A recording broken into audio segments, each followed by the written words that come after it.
Good morning, folks, and happy Tuesday to you. And I hope and pray you're doing well today.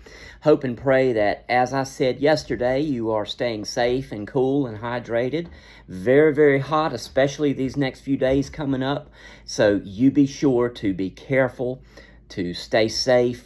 Try not to do too much outside if you can help it, because it's way too hot to be fooling around too much outside. I need to mow some grass, but I need to be strategic in how I do that. So, but you all be sure to stay safe in this hot weather. As I said yesterday, it is summertime, so we should not act surprised that it's hot. But you know, this too will pass. The heat comes to pass, just like it says in the Bible, and it came to pass. Those things come so they can pass. That'll preach all day and maybe all week right there, but that's not today's devotional. Let me ask you a question. How easy do you find it to be Christ-like when you have opposition? When you have what you may consider an enemy?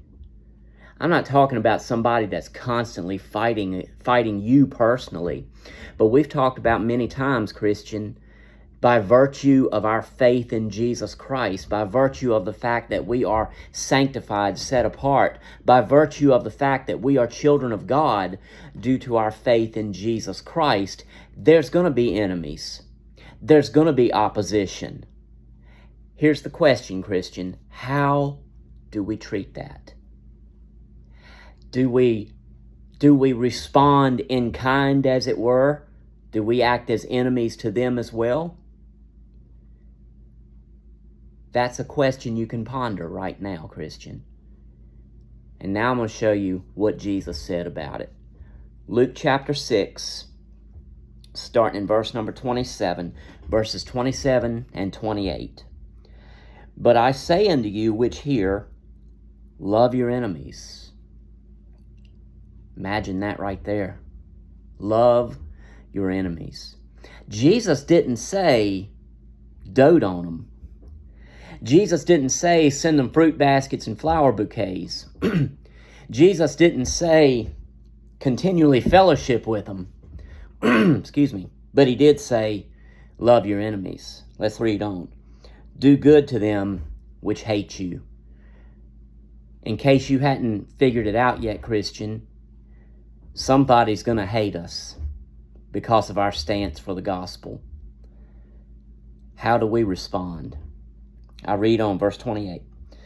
Bless them that curse you, and pray for them which despitefully use you. You know, something that just popped in my mind when I was reading that. I've mentioned before, it's no wonder that Christians get the ridicule that we do when you see how we're portrayed. You look at any television show and look at how a Christian is portrayed in that media.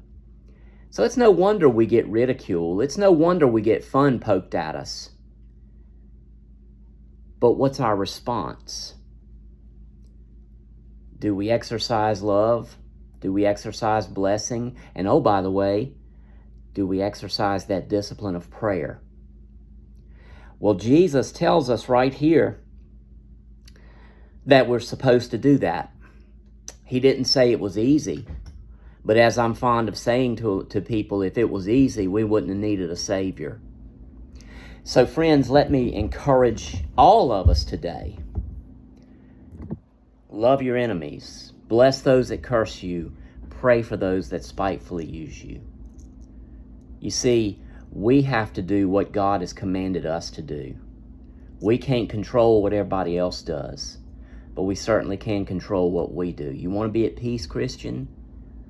Here's another avenue of it. Love your enemies. Bless those that curse you. Pray for those who spitefully use you. Be encouraged this day, Christian. If you need conviction, be convicted this day.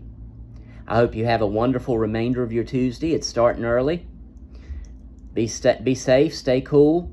Love you, folks, and I'll talk to you a little bit later. God bless you.